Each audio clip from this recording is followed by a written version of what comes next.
golden skies and the trees, ancient streets where whispers play. No laundry, no smiles, and when he asked what I did, I finally said the truest thing. I tried to breathe. My name is Amanda, and at 39, I find myself navigating the treacherous waters of a life I never anticipated. Married to Marcus for 12 years, our union once flourished with the promise of shared dreams and mutual ambition. He, at 42, had been my anchor through countless storms, while our two daughters, luminous beings who embodied our hopes, completed what I had naively believed to be an unshakable foundation. In those halcyon days, our existence resembled a carefully orchestrated symphony.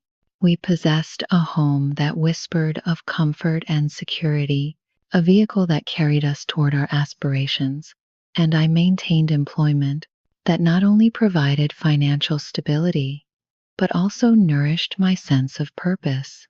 Happiness seemed as permanent as the morning sun, and foolishly, I had convinced myself that this equilibrium would endure indefinitely.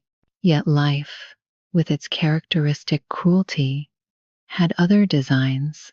The catalyst for our downfall arrived in the form of my new superior, a woman whose management style could only be described as tyrannical, and whose sense of fairness appeared to have been surgically removed. The workplace, once a sanctuary of professional fulfillment, transformed into a battlefield where dignity was the first casualty. After months of psychological warfare, I made the decision that would unravel everything. I resigned. This choice, born from desperation rather than strategic planning, would prove to be the stone that started an avalanche. Had I possessed the foresight to construct a more palatable narrative, claiming redundancy or corporate restructuring, perhaps the subsequent erosion of my family's faith might have been averted. Instead, my honesty became the weapon by which my own household would wound me. Initially, Marcus's response offered the comfort I desperately sought. "You've acted with integrity," he assured me, his voice carrying the warmth that had first drawn me to him. "No one should endure such treatment in silence." His words were balm to my battered psyche, and for a brief moment I believed we would weather this storm together. However, as the weeks transformed into months, his solidarity began to crumble, like autumn leaves beneath relentless footsteps. The weight of sole financial responsibility pressed upon his shoulders until his patience buckled. "You remain sequestered within these walls, while I bear the burden of our expenses alone," he would lament, his tone increasingly sharp with resentment. "I had presumed your unemployment would be temporary, not a permanent fixture." The irony was not lost on me, having always harbored dreams of expanding our family. With a third child, I viewed this period as Providence presenting an opportunity. When I tentatively broached the subject, his reaction was volcanic. "Have you completely abandoned consideration for my welfare?" he erupted, his face contorting with frustration.